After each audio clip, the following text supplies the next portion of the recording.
Hey, good evening. We're going to get started tonight. I'd like to welcome you. My name is Terry Holmes. I'm the interim athletic director. On behalf of Northern State University, our alumni, the foundation and athletic department, I'd like to welcome you to this evening as we enjoy our annual homecoming celebration. The first on campus in a very, I don't know, this might be the first on campus, the first in this new facility and that we're so proud of. So I hope you have a great evening. I'd like to start the evening off by, first of all, thanking Jada Hunstead and Edward Mendoza for the music this evening. It was incredible. Thank you.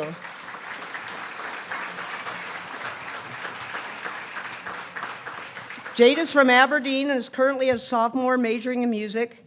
And Eduardo, I don't know what you're majoring in. They didn't tell me that. What is it? Music education.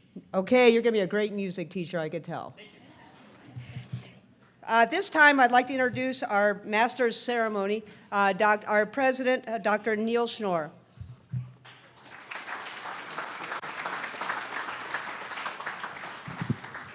Well, first of all, it is just absolutely my privilege to be president of Northern and to serve as your MC tonight. How about this room and this new football stadium, huh?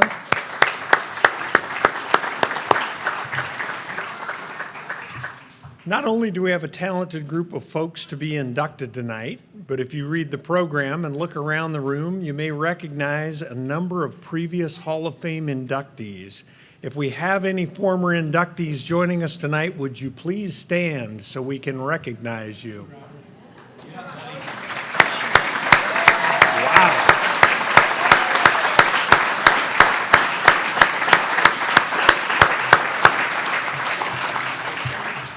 With nearly 30,000 graduates around the world, being honored is truly a wonderful tribute to both your talents and abilities during your days at Northern, as well as your success since graduation. Let's give them another round of applause.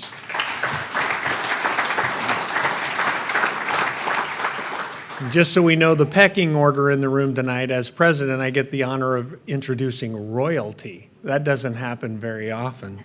No homecoming celebration is complete without the crowning of a queen and marshal. Joining us this evening is the 2021 homecoming royalty. This year's homecoming queen is Ashley Bruzek. This year's marshal is Garrett Thompson.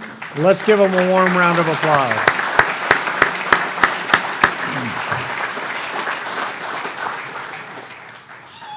We've had a great week already, and we can't wait for tomorrow. The Hall of Fame induction is always a highlight, though, of homecoming. This is an opportunity to recognize the accomplishments of Northern alumni who have made significant contributions both in their professions and in their time at Northern. We are here this evening to recognize you, your teammates, your families, and your coaches, and some returning athletic directors. Pleasure to have you with us. Northern takes great pride in all you have achieved. We also want to welcome back to Wolves Country, because no matter where you live or what you do, you will always be part of Wolves Nation. So to get this rolling, we are going to begin inductions this evening by welcoming Jim Fuller to the podium. Jim is a former NSU track and field head coach, and he will help us induct Jacob Hammack to the Hall of Fame tonight.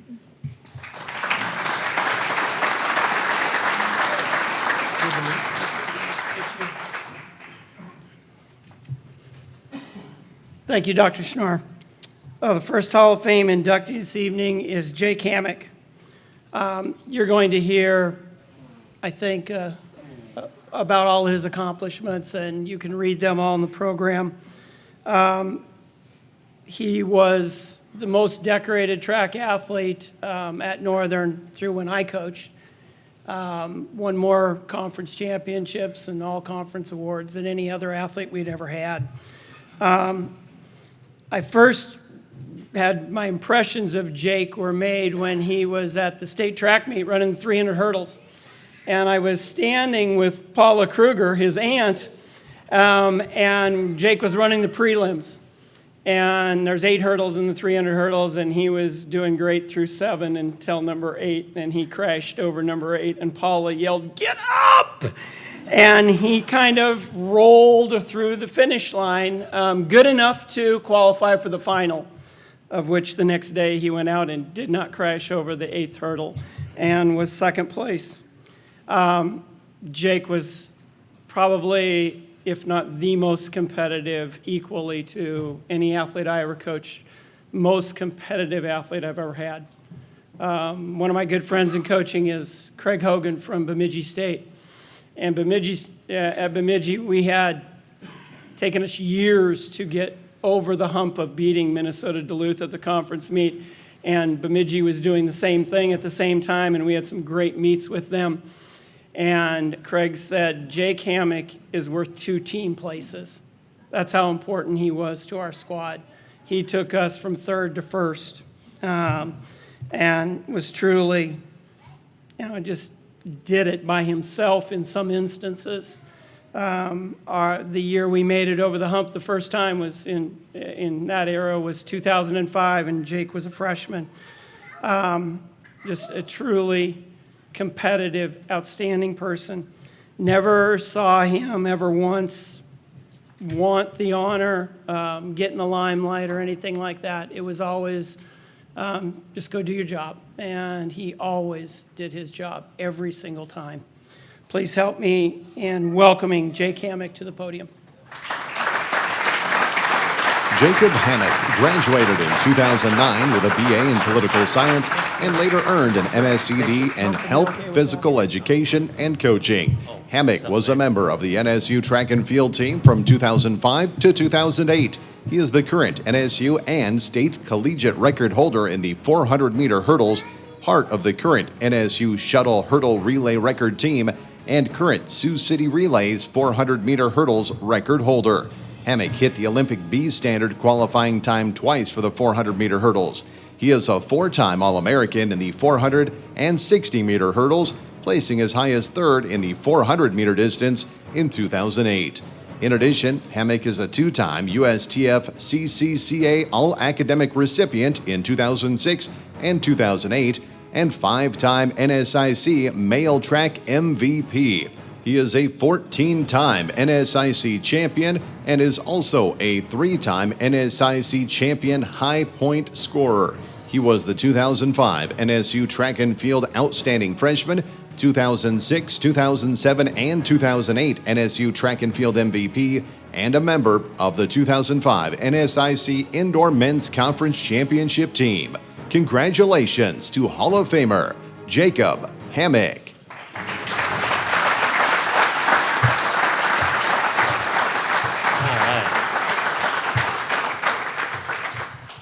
Really disappointed that Jim didn't talk longer because I don't have much to say. So, you might be wondering why that academic All-American skipped a year, but they raised the standard for that 07, and that's the truth. They raised it, didn't get it, they lowered it back down, got another academic All-American. So, so that was good. Not going to say much. Just I love this place. Jim forced me to come to Northern. I was looking at going to USD or the University of Sioux Falls. I believe Paula told my parents one day that Jim still has some money left, so I called him up. He came over, and he held us hostage for about 3.5 hours talking, and so we finally had to agree to come to school to get him to leave the house. So, but you guys have a great evening tonight. This is a true honor, and I'll answer any questions if anybody wants to talk to me afterwards. So, thanks.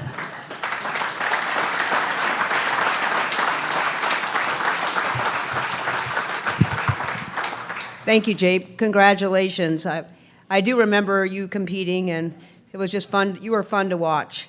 Right now, I have the honor to introduce Carlton Hubke, who is our next deserving inductee tonight. Carlton Hupke graduated in 1973 with a BS in Business Education. Hupke played offensive center for Wolves football from 1969 to 1972. In 1971, the team finished 8-0-1, playing in the NAIA Champion Bowl semifinal against Arkansas Polytechnic College. Hupke was named All-Conference in 1971 and 1972, and All-NAIA District 12 in 1972. He was also voted Most Valuable Offensive Player in the 1972 season by his teammates. Hupke coached for 4.5 years, including 3 years as head football coach at Bristol High School and 1.5 years as offensive line coach at Aberdeen Central High School. His career also included working many years for IBM, retiring in 2016. His IBM Corporation Achievement Awards include 20 100% clubs during 21 years, 5 Golden Circle Awards, Top 10%, and 1 Leadership Award and 1 President's Award, both for leadership and high achievement. Congratulations to Hall of Famer Carlton Hubke. Please welcome Carlton to the podium. Congratulations.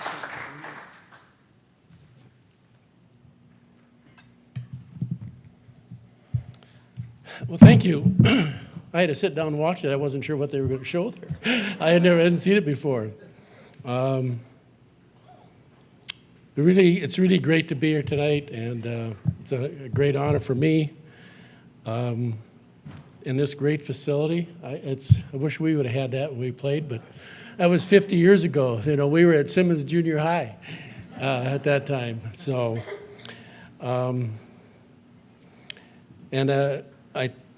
I watched the Wolves play last weekend. What a game, huh? I was live streaming that. I had that on my laptop.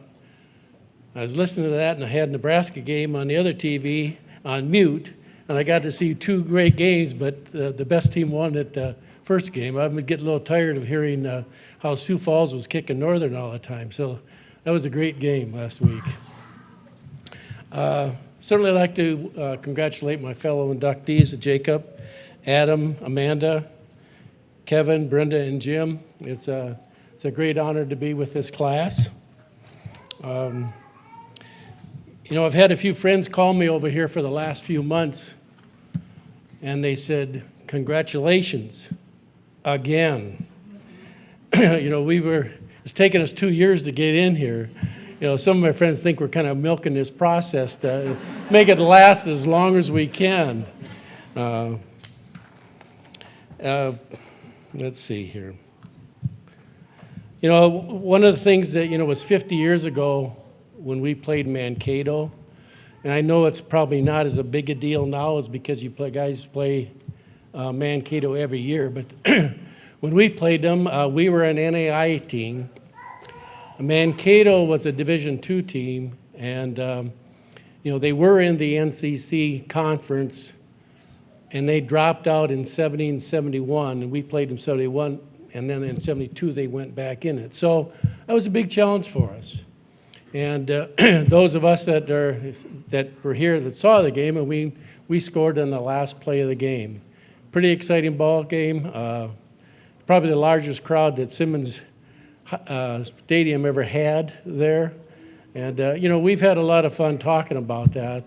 And I think tomorrow in the program there's going to be a little write-up on it that Greg Sonner's there. He's been gathering all this information, all this write-up, and it's nice for him to put that effort into it for all of us that played in it. Even though they were Division II, it didn't mean that we didn't have that much talent. We had 5 players on our 71 and 72 team that were either in NFL camps or being pursued by NFL teams. Probably the biggest one there was Rich Anderski. He had a boatload of teams after him, and unfortunately he injured his wrist his senior year, and that kind of shied away some of the players. But it's nice to say that you know, Rich and I are kind of intimately connected. We got to know each other quite well.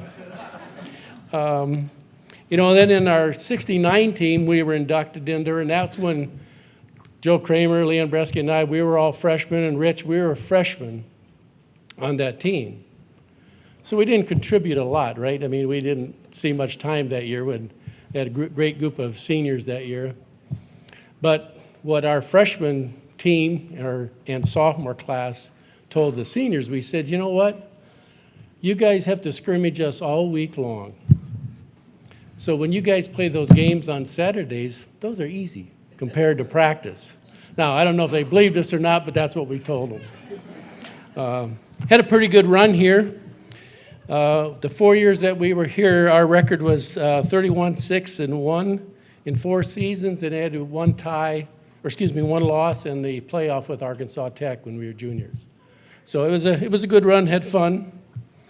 I grew up in Langford, which is about 40 miles from here, 45 miles from here, and I lived right across the street from the practice football field, actually.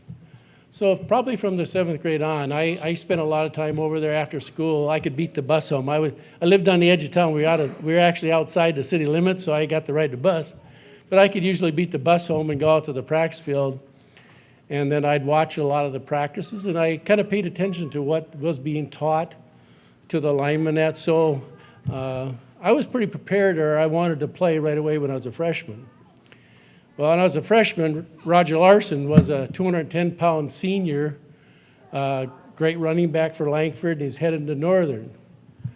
Now, so I had a scrimmage against him, and again, I was a freshman. So I don't know if Roger ran as hard as he could all the time, kind of taking it easy on those guys, but I gave him everything I had. And it was enough, apparently, that I got to start when I was a freshman at Langford, and then after my freshman year, I played both ways for 3 years, and then I came to Northern here. Actually, I played Joe Kramer. It's kind of he was West River. Like, are you West River? But anyway, we went out there first, and they had an 80-yard field. And he was pretty quick to sideline to sideline there in that 80-yard field. He came to Langford. We had a 100-yard field. He was dragging by the end of the game because he couldn't believe how wide our field was. And we've been friends. We played them when we were sophomore and junior. We've been friends since then, and been lifelong friends. And then Leon Bresky competed against him up in Roslyn a lot of time. Roslyn always had a pretty good ball team as well. So had a lot of fun competing with those guys. When I was a freshman, I came up here at Northern, about 210 pounds. Played offensive guard and center, and then some nose guard. My sophomore year, I started occasionally. Joe and I kind of alternated at that position. I guess when one of us wasn't making enough tackles, they'd put the other one in, and vice versa. We kept rotating this one, but we had fun there. Had kind of a funny thing happen to me in my spring football season of '71. I was actually running, and a piece of bone broke off my knee, and it kind of locked up. Of course, we were doing 40-yard times, and I fell on my face because my knee locked up. Of course, that took about 10 minutes for everybody to quit laughing. I couldn't run 40 yards without falling down. But anyway, I ended up having surgery on a knee, and it was a bone chip that was about the size of a quarter, I was told. And doctor said I shouldn't play more football. Well, that was kind of hard to hear, and I'd worked a long time, so Coach Kretschmann and I sat down, we talked a little bit, and I told Kretsch, I've worked too long, too hard, not to play and start my junior and senior year. So Kretsch we talked a little bit, and then Kretsch came up there, he says, why don't you just move to offensive center? He says it won't be as hard on your knees, getting banged all the time if you play offense versus defense. So it was probably a pretty good decision. I started at center for 2 years, never missed a game. That knee's still working today, so it worked out well for me. So I guess thank Coach Kretschmann for that sound advice.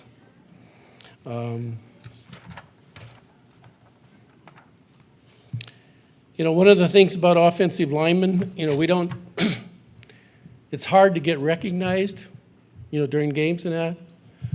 We kind of operated as a unit. I mean, if one person missed a block, you didn't really get singled out. They just says, the line didn't do very good that last game, right? And so nobody really could tell if you were doing your job other than the running backs and the quarterbacks. I mean, our goal was to make sure that the running backs like Roger would gain some yards, and we wanted to see Andy's uniform clean at the end of the game. So, the only time you get recognized as an offensive lineman is that, when you have a false start, you'll hear your number on the speaker. Holding is one you always hear. you completely missed the block and a legal block in the back. That's about the only time you heard your name called. So us linemen, you know, we didn't really want to get our name called out during the game because it wasn't much fun to come to the sidelines after that happened. And I know I didn't have a false start. Being the center, I kind of knew when the ball was going to get snapped. So, and then Andy would always give me a little extra advance notice because he'd sprint his hands wide, right? I could feel that. You know those quarterbacks, they never wanted to stub their index finger or their pinky, you know. So, and I tried not to make that happen. Tell you, just being selected in this Hall of Fame, it's probably a great honor. And I appreciate all the friends that I've made in football. And that's about it. All right, thank you.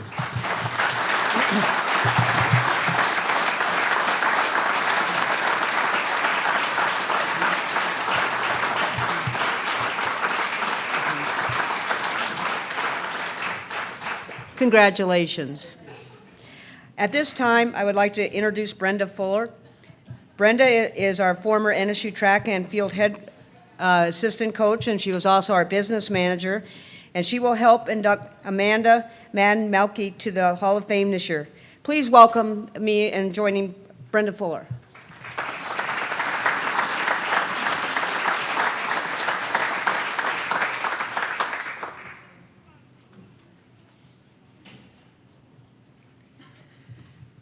It is my pleasure to introduce Amanda Madden Mulkey, who's the next deserving inductee tonight. Amanda was from Harriet, South Dakota. She was a state champion in the shot put and discus.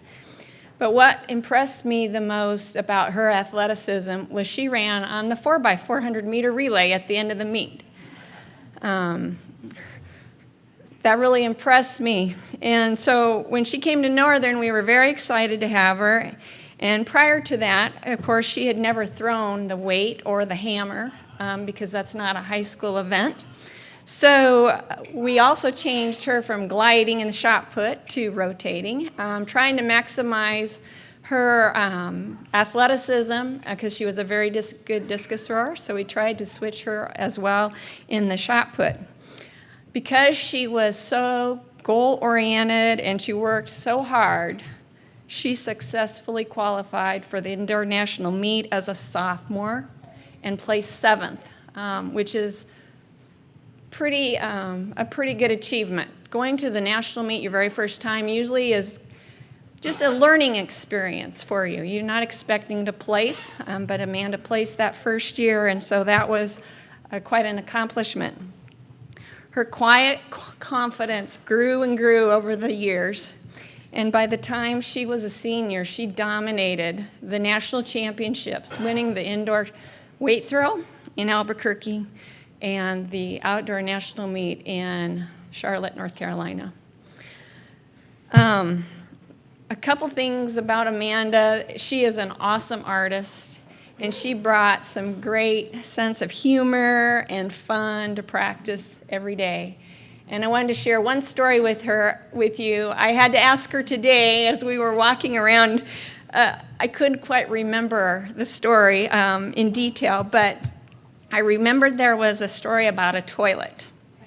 And so I asked her, tell me the story about the toilet again. Well, her and her mother, who's very supportive of her, and her father as well, had taken some things to the dump. And they found a toilet while they were there, and Cody, her husband's mother, was going to have a birthday, and she saw the toilet, and she thought it would be a cool idea to get the toilet and put it in her mother-in-law's yard. And so she decided that maybe the best way to get it into their vehicle was to take the toilet and to whirl it around like she was throwing a hammer. That didn't work out so well. She ended up cutting her knee, and so that affected her for a while as she was squatting in the weight room and so forth. But she brought many, many stories like that, things that I would never do. But she was very adventuresome. So Amanda, congratulations, and please welcome her to the podium.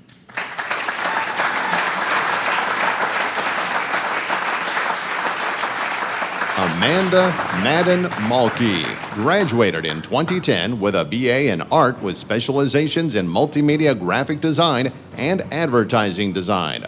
Mulkey participated in Wolves track and field from 2006 to 2010. She earned 9 All-NSIC honors, 5 NCAA All-American honors, 3 USTFCCCA Division II Scholar All-Academic honors, and 3 NSU track and field MVP honors. She was NSU's first track and field 2-time NCAA national champion in the weight throw and hammer throw and is the school record in both events. Mulkey was the 2010 NSU Hildred Wolf Outstanding Athlete of the Year, ESPN The Magazine Academic All-District Team Honoree, and United States Track and Field and Cross Country Coaches Association's Outdoor Field Scholar Athlete of the Year. In 2017, Mulkey was named one of the NSIC Top 25 Female Student Athletes for the past 25 years. Upon her graduation, Mulkey tallied the 7th best throw in the history of the NCAA in the hammer. Congratulations to Hall of Famer Amanda Madden Mulkey.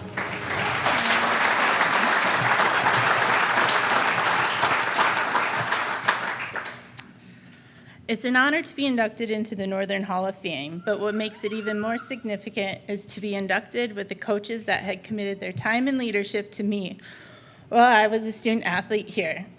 Reminiscing about my time at Northern makes me feel grateful and thankful.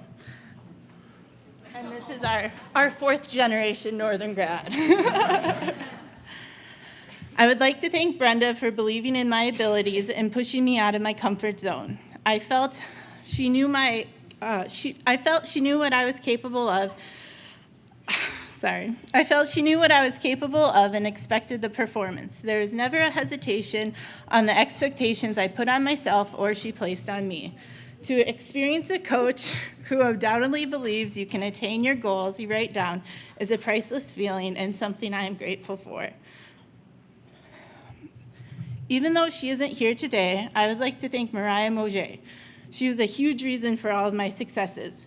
She has selflessly volunteered thousands of hours of her time and talent to coach athletes to unleash their potential. I felt her passion for the weight and hammer every time she talked about the events and every time she told me what to fix for the next throw. My favorite track memory was at Outdoor Nationals my senior year. Competition had started, my cheer squad was there. It was now or never. I threw my first throw and walked over to Mariah, ready to concentrate on whatever techniques I needed to fix for the next throw. She just looked at me and said, "Good job." I stood there a little shocked. That was the first time Mariah had ever just told me, "Good job." What was I supposed to do? There's no way that was a perfect throw. I finished out the flight and walked over to ask her where I was sitting. She said first. I asked how far I threw, because that wasn't something I really paid attention to. She said 63 feet, 3 inches. That was the furthest I'd ever thrown. Waiting for the next flight to finish, my nerves were building when I realized our goal of getting to award the trophies at the national track meet was an attainable goal. And this is number 2. I completed my... It's okay. I completed my finals and ended the event with the title of national champion. Mariah got to hand out the trophies to the other throwers we were competing against for the last 3 years. It was honestly the best way to end my senior indoor career. Yeah, I know. Finally, I'd like to thank my die-hard, never-ending supportive family. The amount of miles traveled, dive hotels stayed in, and weather conditions you suffered through just to watch me throw something semi-heavy into a field of grass is appreciated more than you'll ever know. I'm not sure how many umbrellas were both purchased and wrecked during outdoor season, but I always knew with every track meet, My parents would be there with a water, a Gatorade, and some gas station trinket or snack they knew I needed in order to compete my best. My time at Northern has truly been the best experience. This is like a weight.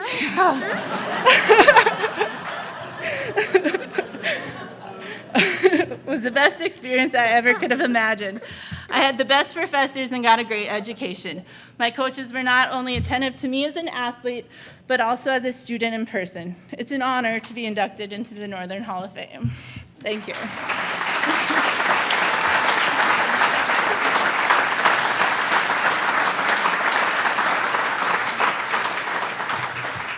Congratulations, Amanda. Only a Hall of Famer could do that. You know. Our next deserving Hall of Fame inductee tonight is Kevin Ratch. Kevin Ratch graduated in 2009 with a BS in physical education. He was a member of the men's basketball team from 2005 to 2009. Ratch left his mark on the career record books, ranking 8th all-time in career points with 1,852 and 10th all-time in career rebounds with 693. Ratch remains Northern's record holder for single-season free throw percentage, going 55 of 59 from the line, hitting 93.2% in 2007 to 2008.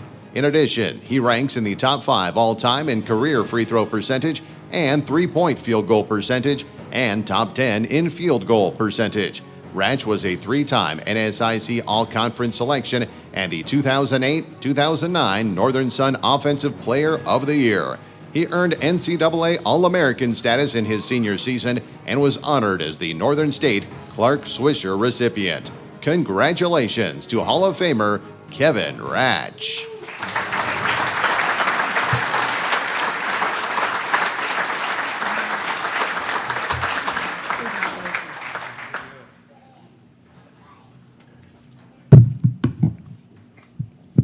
Don't have the extender, so well, I feel kind of emotional because I'm seeing Coach Jim and everybody giving these emotional like introductions for their players, and I kind of wish Coach Meyer would be here to do that for me. But then I think about all the times he called me a pansy and soft, and and he did that publicly, so I think we're good. I think we're good without him today. It's incredible how things have changed here. When we were here, Coach's big thing was build a champagne program on a beer budget, and that's kind of how I've lived my life. And this is almost too fancy here. He wouldn't like any of this stuff, so neither do I.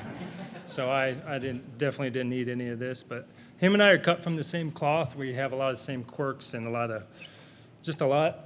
As I think about it this week, we're like the same person. We like simple, we like cheap. And, when the foundation called me and they said, yeah, we're going to induct you in the Hall of Fame, my first response isn't, oh, that's going to be awesome. It's more, is it free hotel and free food? Yep, I'll be there. And I can just kind of picture Coach when he got the call from the ESPYs, it's Coach Meyer. And yeah, we'd like to award you with an ESPY. It's one of the most legendary awards there is. Free food, free hotel. Yes, I'll be there. It's just, I knew every single move he had in the book because I have all the same moves. And it's just, I don't know, I'm a very resourceful guy, and it's a lot because of what we've done here and my parents. And I'm the type of guy that can walk down the strip with a quarter and come back with a smoothie and $4.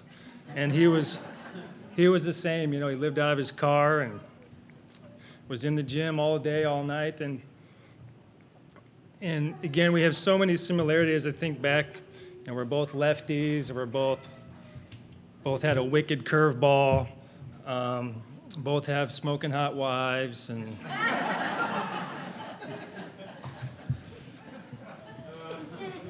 we both, we lick our yogurt spoon and put it back in the drawer. And we both love basketball more than anything in the world. And it's one of our greatest strengths and also one of our biggest weaknesses. And that's something I got to learn from him and his mistakes. I think as he closed his career, he realized that he spent too much time in the gym and not enough with his family. And I'm very grateful that he did get smashed by that semi, because it did give him another 6 years, even though it was another 6 years I had to deal with him. But there's another 6 years for him to realize some of the things that he went too far with. And we got to talk, about a month before and a week before he passed, and he became aware of those obsessions that he had, and it's the same thing I do. I get obsessed with things, I get driven, and I go hard. And every time I start to get into that mode, I look back to the mistakes he made, and I'm able to cool my jets and keep everything tight, because I know my family's first, and basketball is always going to be there, but basketball doesn't lift me up. At the end of the day, my family does. So I don't even know where my cards are anymore. But it's just been a pleasure being here, and Coach Randy Baruth is the big reason I came here. I actually signed with another school, and I was ready to go. He calls me up and says, "Oh, come check out the school, Northern." I'm good, no thanks. And he wouldn't leave it alone, calls me back over and over. And finally, I come out here, and the first thing that happens, I get off the plane. I'm on 6th Avenue, and we're about 10 feet from this car about to pull out of Farm and Fleet or something like that. And sure enough, he waits till I'm right there to pull out. And that's kind of the Aberdeen way. And we had to swerve out of the way, and he clips my side of the car. Luckily, Coach Sather was quick enough on the draw to get us out of the way. Otherwise, probably wouldn't have been here. But it's always an interesting memory I have coming here and meeting Coach and meeting this community. I never thought I'd want to come this far up to the tundra, but when you meet this community, it's not about basketball. It's not about fancy things. It's just about people here, and that's what drew me here and kept me here. And as much as I wanted to get away from Coach all the time, it kept me here. And another big reason I'm here tonight is, obviously I have great teammates, great support. Dan DeWitt, my point guard, he's in the crowd over there. 9-to-1 assist-turnover ratio. 9 of the assists to me, 1 to Levi Hamilton, who bobbled it out of bounds every game. And we can never turn the corner and get to that national championship, but we always had great teams. And whenever we get together, we don't talk much about the games. We talk mostly about Coach Meyer and how much we hated everything he did with us, and every joke he thought was funny, and every winter break that we were stuck here with no students around and Coach with all day long to do whatever he wanted with us. Those are the great memories that I think when I come back here, and you just never forget it. And everyone that put this together tonight, you've been great. Love the food, love all this, and thank you very much.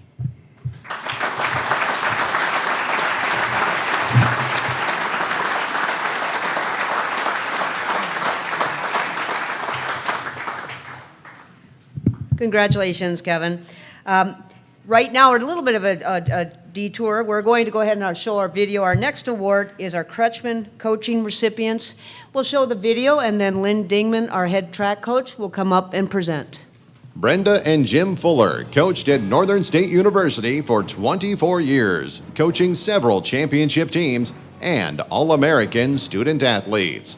Jim Fuller was head coach of the NSU track and field team from 1988 to 2012 and head coach of the cross-country team from 1988 to 2003. He coached athletes to 54 NAIA NCAA Division II All-American awards, coached 815 NSIC All-Conference selections, and coached 30 student athletes who earned 51 USTF CCCA All-Academic Awards. He led 41 teams that earned National Team Academic Awards, and Fuller worked with 15 student athletes who earned 27 NSIC MVP awards and coached 6 NSIC championship teams and 43 NSIC runner-up teams. He was named NSIC Coach of the Year 11 times, 6 for track and field and 5 for cross country, coached 19 members of the NSU Athletics Hall of Fame, and served as president and vice president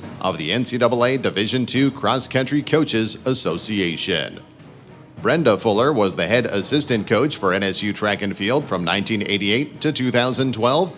She was named USTF CCCA NCAA Division II Central Region Assistant Coach of the Year in 2009.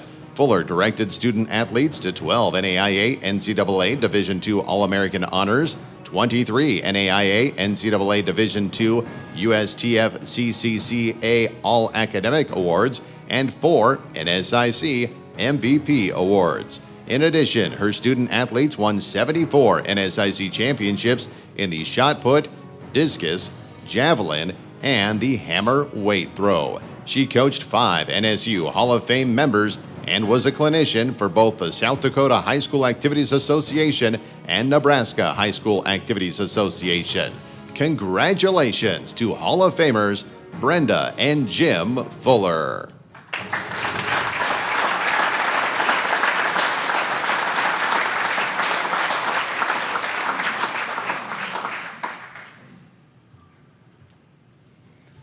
All right, congrats to Jim and Brenda and all the Hall of Fame inductees. Every year when homecoming rolls around, you will now even feel a stronger bond to the maroon and gold. Welcome to the club. Thank you, Ashley, and to her team for putting together these amazing videos tonight. Since the Fullers have left Northern, they've continued their legacy of coaching at Central College in Pella, Iowa.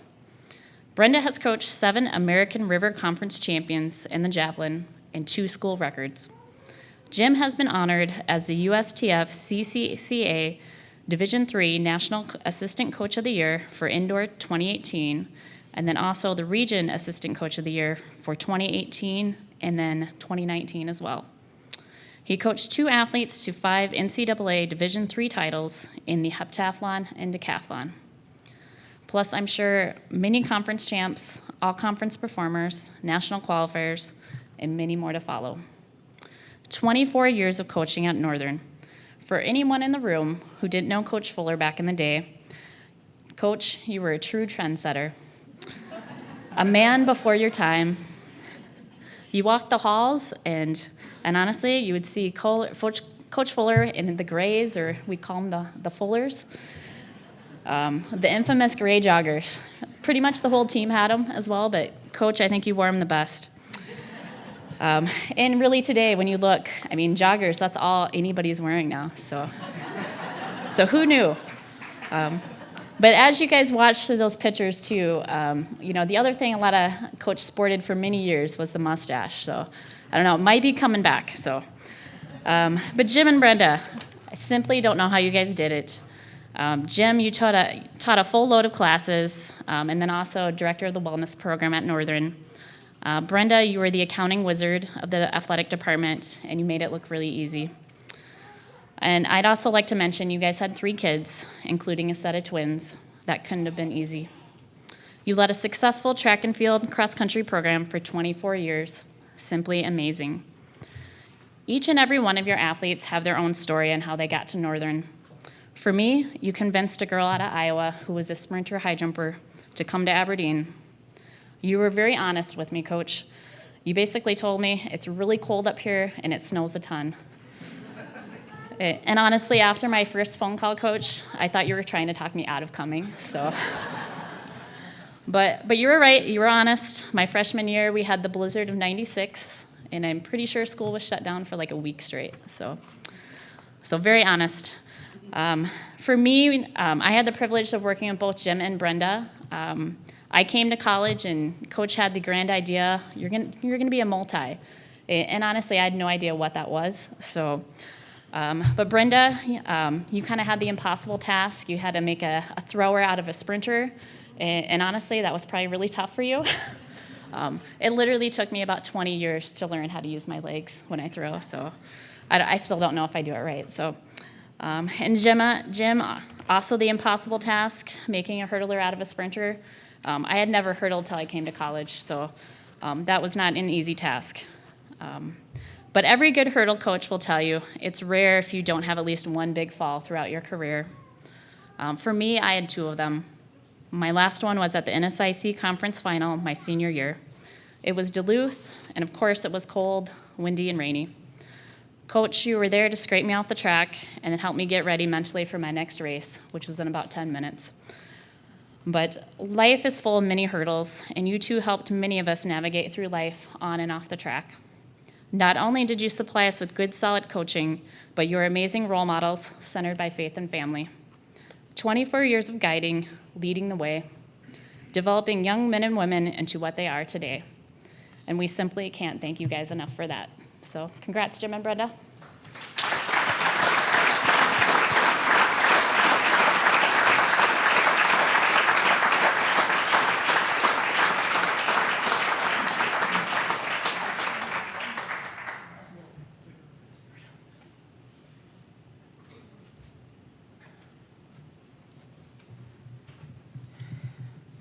Well, I don't know if I can top that. Those were really kind words that Lynn shared.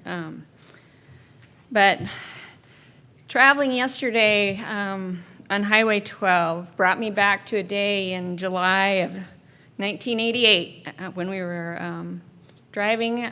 Jim had received a job offer here at Northern, and we were trying to figure out if we were going to accept it or not. As we were driving up I-29 and on 12, it became very desolate for me. We had lived in eastern Nebraska close to Lincoln and Omaha, and this seemed like a very desolate place. And I said to him, I think I could do this for 5 years. Well, 24 years later, we were still here. Jim accepted the position and was the head track and field coach. At that time, there were no assistants, but he did have a graduate assistant who was also a football graduate assistant, so he didn't join us until after football season was over. As the season approached, he realized that he didn't really have any knowledge of what throwing was all about. So he said, would you come help me coach the throwers? And I had no coaching experience, but I had thrown in college, and so I agreed to help him. And my yes to that day has given me the most fulfilling profession that I could ask for. For me, the most rewarding part of being a coach is building the relationships. First, the relationship between the coach and the athlete. It's a two-way street, and I think as coaches, we get more from the athletes than they do from us. It has been just awesome over the years. We have received Christmas cards. We've been invited to many weddings. This past couple weeks, we've received many emails, text messages, phone calls, and there are tons of you here tonight, which is just makes us feel so good. We are just thrilled to see so many of you. And so the relationships with the athletes is incredible. Then there's the parents. The parent day was one of the most favorite days for us. Whether it was at the old Swisher Field or in the hallway of the Barnett Center, we got to celebrate with the parents, their student athletes, their accomplishments, and thank them for giving us the opportunity to coach their student athletes. Then there's the relationship with coaches. Many Northern coaches here tonight, Lisa, Terry, Bob. We had great relationships. We were very supported by them, as well as high school. I know Mark Stone's here. We had a great relationship with Aberdeen Roncalli. And then other schools just within our conference and within the area. This summer, Craig Hogan, Jim mentioned earlier, a coach from Bemidji was on his way home through Iowa. He stopped and met us in Iowa City to have lunch and watch our son play baseball. And that just meant a whole lot to us. And it just would never have happened had I not been a coach and had those opportunities to meet others. Then there was the NSU staff. Susan helped Jim in more ways than one to make it work every single day, whether it was typing his tests at the last minute or helping us with purchase orders, buses, motels, whatever. She was wonderful. She helped us. Keith Gerving and Mike Dick and their custodial staffs helped us set up the Barnett Center, allowed us to practice before basketball games as long as possible, and then allowed us to wait until the very last minute and allowed our kids to set up all the bleachers and put up all the railings and everything so that we could have a practice. And Mike out at Swisher Field helped us set up for our track meets and keep the fields in good shape. And then we had great support from our athletic training staff, our strength and conditioning people, and our SIDs, of which Jackie's here tonight. Just amazing people who helped us type up heat sheets, results, get them to the media, and take pictures, and help with probably a lot of those pictures Jackie may have taken that you've seen tonight. All those people we were able to build great relationships for. Then there's the community.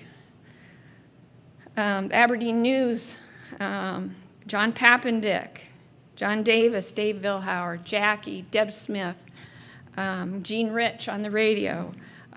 We were able to maintain great relationships with those people. They were great to us. They covered our sports. And even if it was taking a call at 10:30 and they had an 11 o'clock deadline, they helped us so much. Our meat workers, within the community staff, within the community, the NSU staff, Dr. Kretschmann was the head picker, maybe? Head picker. Dr. Haig was the head timer. Lori Hingle. Those people, they helped us. They gave up their Saturdays, sometimes for maybe a couple hours. Maybe it was the whole day, helped us rather than spend time maybe with their families or be in a hunting blind or something, out fishing or something else. So we were grateful for that. Finally, there are some really special people here from the community, very great friends. They're all sitting at this table over here. The Hellers, Jim and Kayla, Sandy and Brad and Dara, Jeanette and Tim Wise, Bill and Gayla Martins. They have been incredible supporters for us. While our time was here, they helped with our older boys when we were on track trips, taking care of them if we asked them to. They held a garage sale for us to raise money for Drew to help with his medical bills, which was a real difficult time for us. Lots of prayers and just accepting for the people that we are. And we're really grateful that they were here, and they're our family, our friends and family here in Aberdeen, and we're grateful that you guys could all be here and share tonight with us. And finally, the relationship that I want to share the most with is my relationship with Jim. Not only is my husband and father of our sons, and he's my best friend, but we've shared an awesome journey together, and it's probably been the most fulfilling relationship of all the ones that I've mentioned before.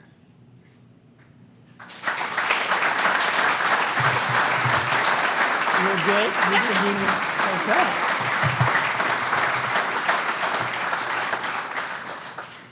I'll try not to repeat the same things Bryn did. I'm sure everything that I'm going to say she could have, and everything she said I wished I would have. But first, that's really cool. This place is amazing, and I'm confident that there's more than a few donors in here that have helped out. your efforts to help this university are greatly appreciated.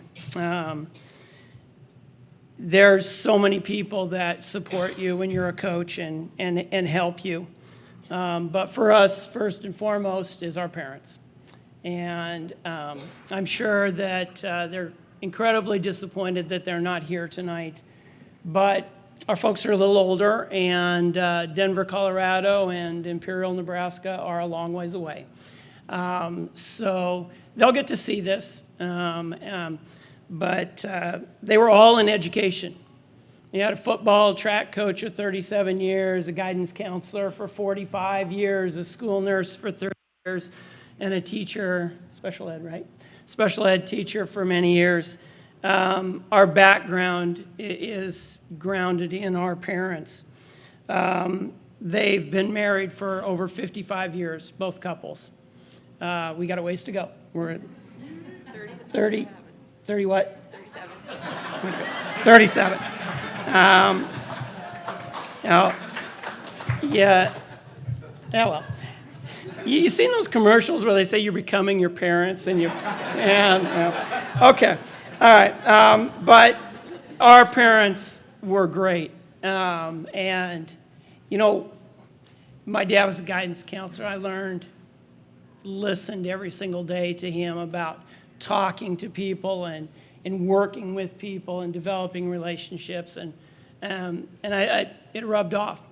Brenda's dad's great coach. Great coach. You'd go to their house for Christmas and, God dang, 15 kids would roll through there and say hi to Coach Bessler every Christmas. We learned a lot from them and are so appreciative of them. Everybody asks us about our family. If you're a coach, your family's a bunch of assistant coaches, down to that age over there. They all pitch in, every single one of them.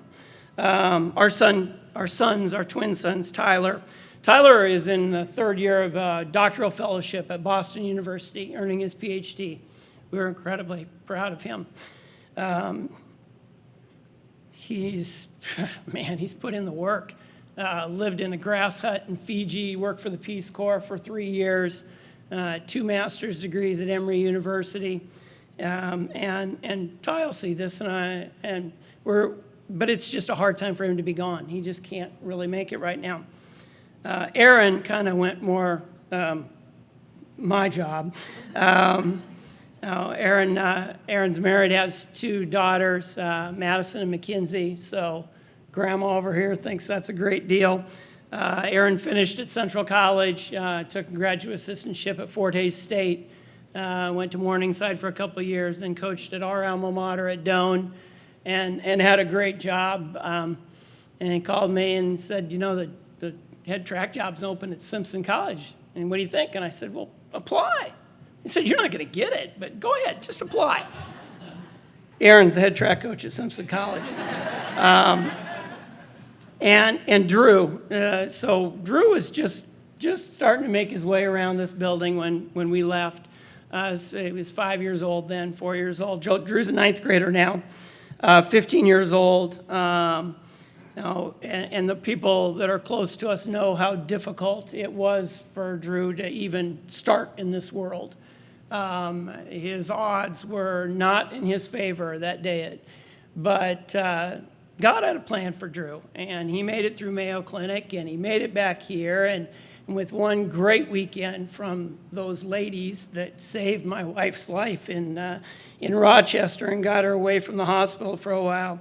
Drew's going to do some cool things. He's a neat kid, and if he could just learn not to hit batters when he pitches, that would be great.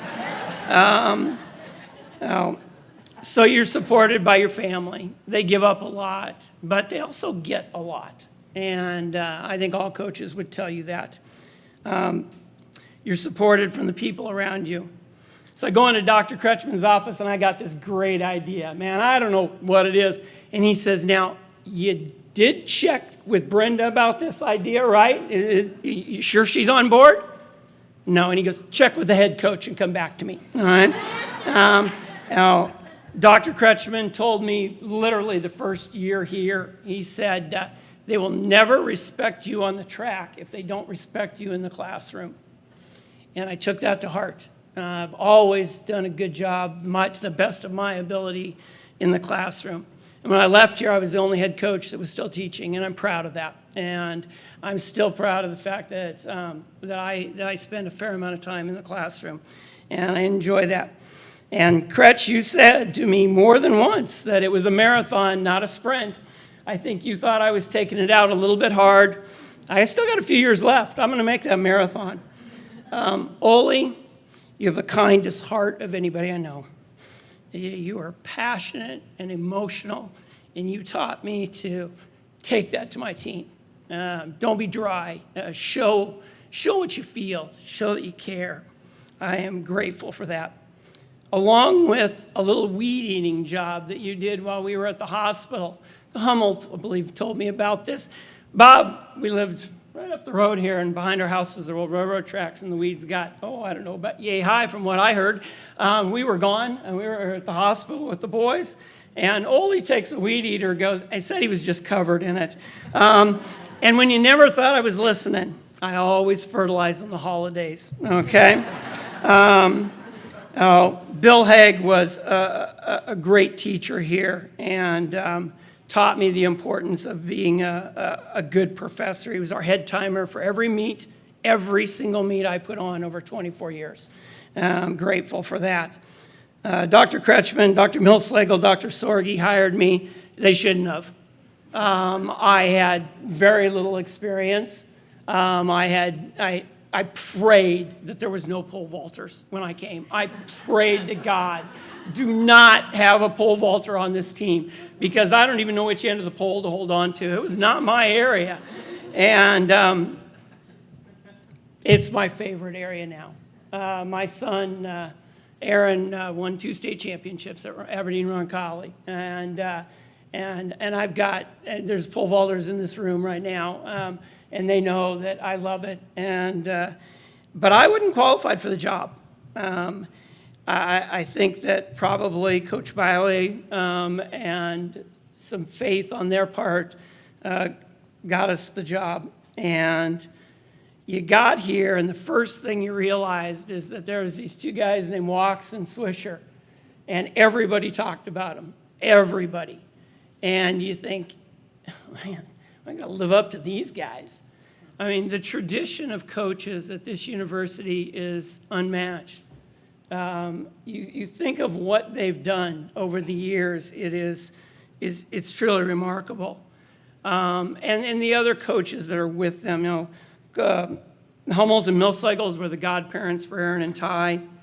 Ken Heupel taught me attention to detail. Ken Heupel was incredibly detailed, thought through things, spent hours on things that would never even happen, but just in case they did. And I learned that lesson. Coach Burnt and Lisa Shriver, they were happy. They were joyful. They had a love for their athletes, and I appreciated that in both of them. Coach Fred's not here, which gives me full license to make fun of him. But, so our first conference meeting, Kretsch puts me, I've been here like a month, and he sends me and Fredrickson, and we're in the same room. And everybody else is going, man, we're not glad we're not with Fred.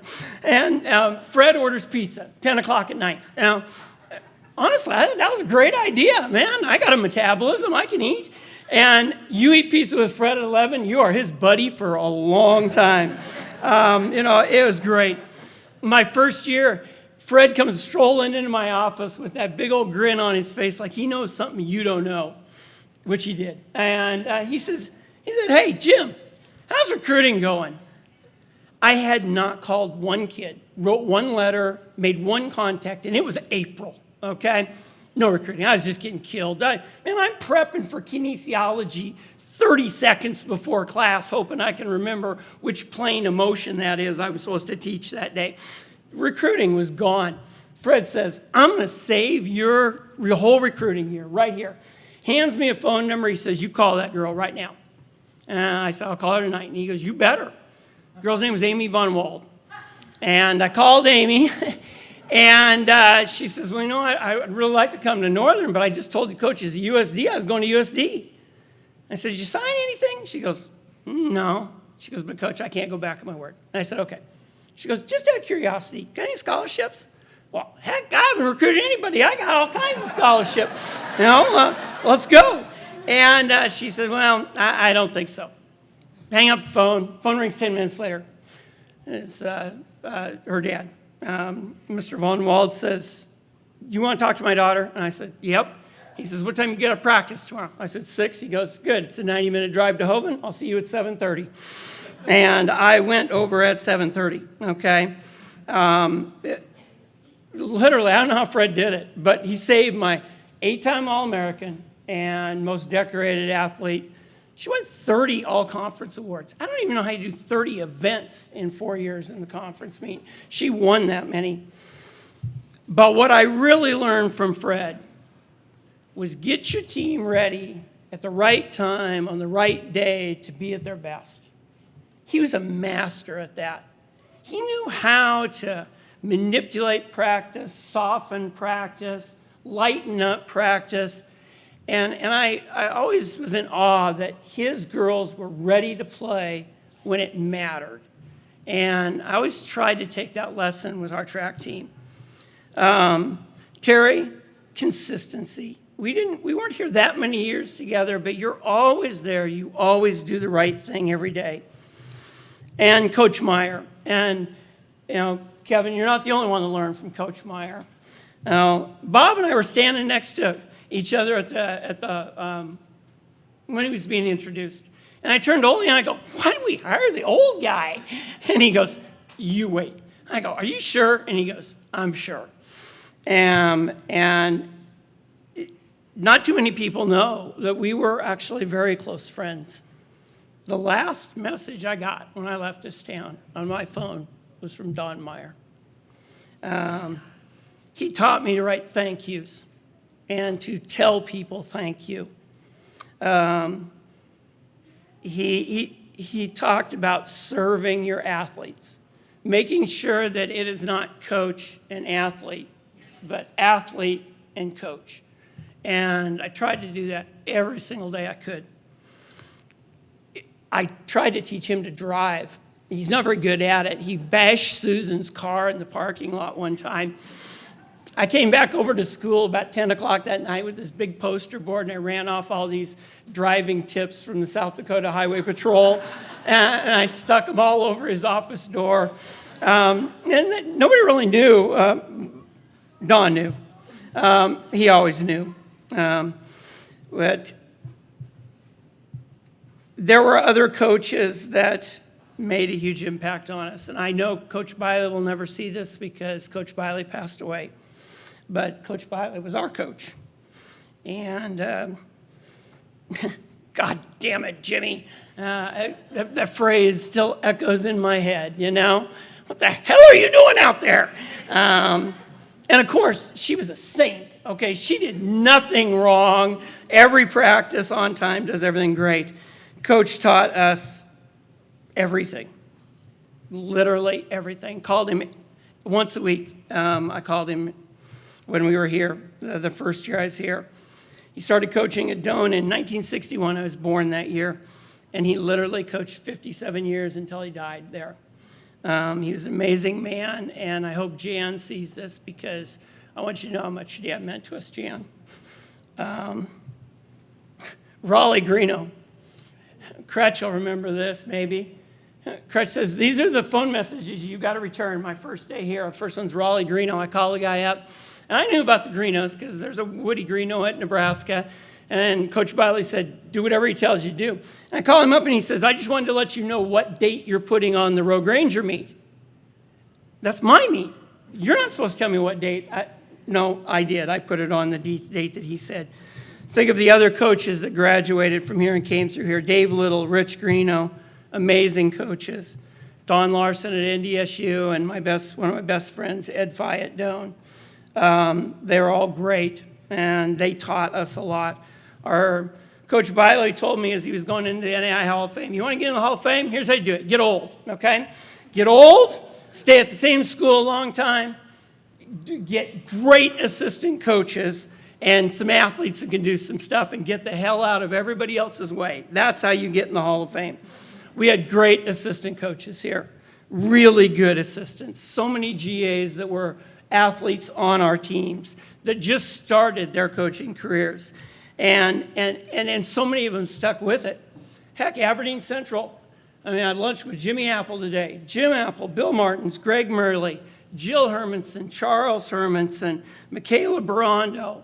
We coached every one of those kids. That's your whole track staff over at Aberdeen Central. Now, not to mention the people at Roncalli, where Brady's at right now. Those are the kind of people that make good programs. Our relationships with Central and Roncalli were paramount to us. We were a track community, and we wanted to be that way forever. All right? We worked together to do that. We worked together so much that Jeff Solly coached at all 3 schools at different times and was a great pole vault coach. Coached my son. Very pleased for that. You got some great coaches here now. Lynn, Megan, John, Wade, Mariah. We've coached most of them and are happy for them and what they're doing, and they do a great job and will continue to do a great job. Our student athletes, though, they raised our children. They really did. If our boys turned out good, it's because of the role models they saw every single day. So all of you that are sitting out there that were on our teams, you're getting PhDs at Boston University. You're head college track coaches because you did that every day in front of our kids. Any success our teams had were 100% and solely because of your efforts. You were more a part of our family than you might have realized, and those relationships hopefully will never go away. I don't know if I'll get to the last part. Brenda was short, but the best is last. Coach Meyer said, "How lucky can you be?" I cannot express the experience of being able to coach with my wife. On the surface, the stats, 74 individual conference champions. That's kind of amazing when you think about it. 74 times somebody she coached won an event at our conference meet. That's incredible.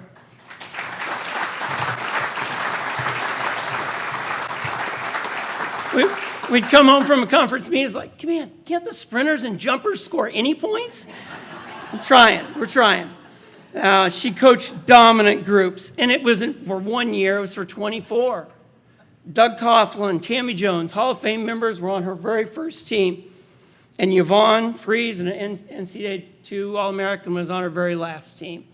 She had great throwers every year, so many that you can't even remember them all sometimes.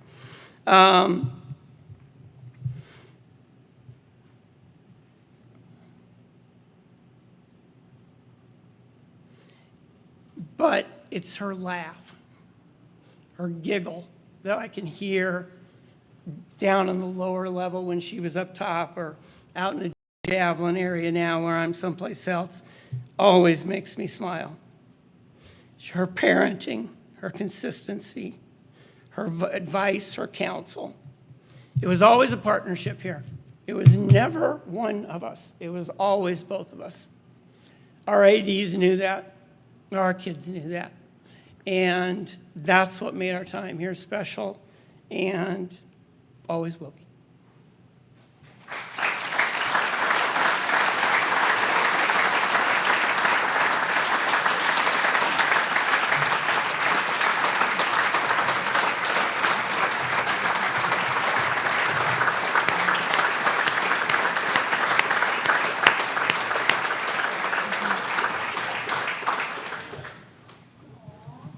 Thank you, Jim and Brenda, and congratulations. Very well deserved. Congratulations once again to all our Hall of Fame inductees and our Kretschmann coaching recipients this evening. To wrap up, I would like to welcome back Dr. Schnorr back to the podium. Well, thanks for sharing this very special night with us. The thing that kept resonating with me is all of these folks talked about their experience. We can read off those achievements so fast, and they just start being a blip on a page. But every one of those, we know that you put in countless hours starting as a young person, countless hours with coaches, working through injuries, working through difficult times, and every one of those numbers represents so many hours of dedicated service, and we're so proud of you. So for all of our current and former, let's give them another great round of applause.